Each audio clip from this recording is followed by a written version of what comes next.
Hey guys, Bearded Darkness here with another video. Today we're going to do the Mid-Year Freakout book tag. I got my idea today from Tall Guy Reads. Today I had no idea what a book tag was or the Mid-Year Freakout tag was. Did my research and I'm really excited to do the video. So today, let's get started. The first question is the best book you've read so far in 2023. And that's really kind of an easy one for me. I got a late start to this guy. Lord Grimdark, they call him. That's going to be The Blade itself. I love this book. I can't wait to read the rest of the trilogy. The First Law into the standalone books. So this is my answer for that question. And the First Law, you've got Logan Nine Fingers, you've got Colonel Blokta, you've got beautiful characters. Oh my gosh, such good characters in this book. I'm glad that if you watch any interview with Joe Abercrombie, that he prides himself on his character work. There's some magic in it, there's some world building, but he spends his time on the beautiful characters that you love and that you love to hate. So I'm excited for not only myself to continue reading the First Law universe, world, trilogy, whatever you want to call it, because he did say that in an interview I watched, I believe it was Mike's Book Reviews, who's awesome, dude. Love him. In fact, I think he's probably the guy that inspired me to do this. I'm not a public speaker, but inspiration and passion pushes through sometimes, and you kind of feel that. And I think watching him and all these authors that he gets to interview just really, they get to tell these great stories. He gets to talk to them. I hope to one day to do that. So I hope you guys subscribe and like and stuff like that. And maybe my experiences one day will inspire you to do the same thing. The next question is, what is the best sequel I've read in 2023? That's definitely got to be from the Order of the Sanguine series by James Rollins and Rebecca Cantrell, Innocent Blood. It's amazing. I love it. It's a thriller. It's a dark subterranean. It's in complexity. It's vintage. It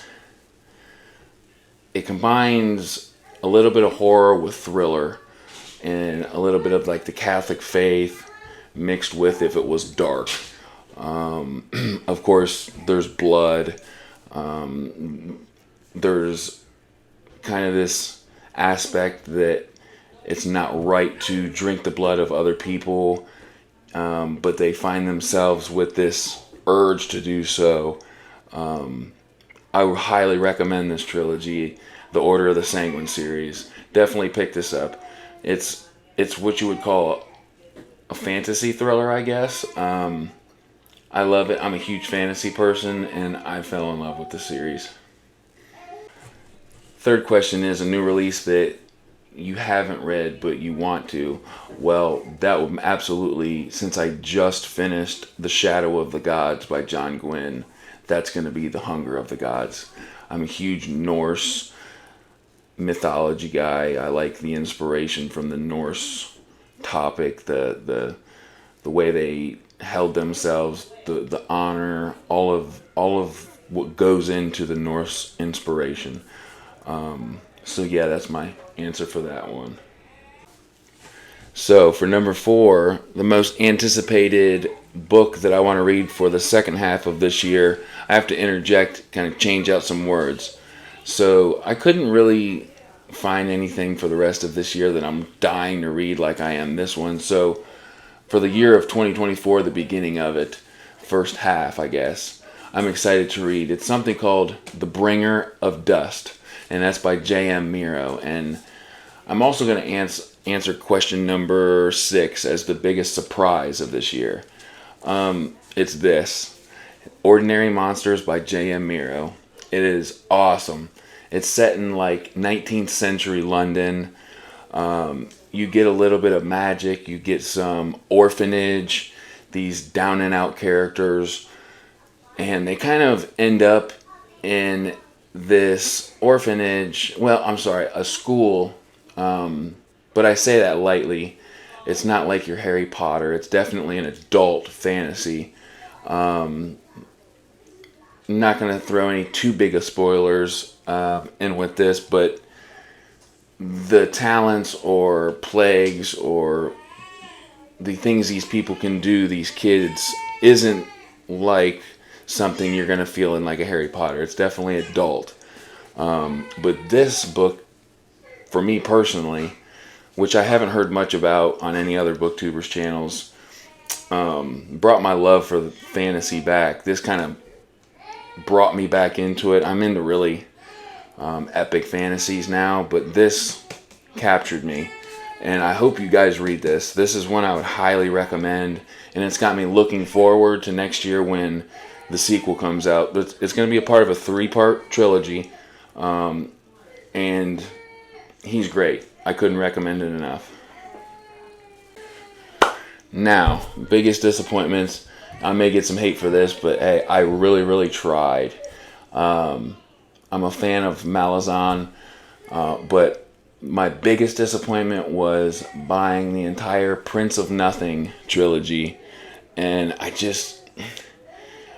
understood it, I just couldn't get into it. It was too much, I guess, politics. We deal with that enough in our own life here in the real world for me to kind of practice my escapism at night when I read or during the day, to hear such technical politics in books, or I guess you could say intellectual read.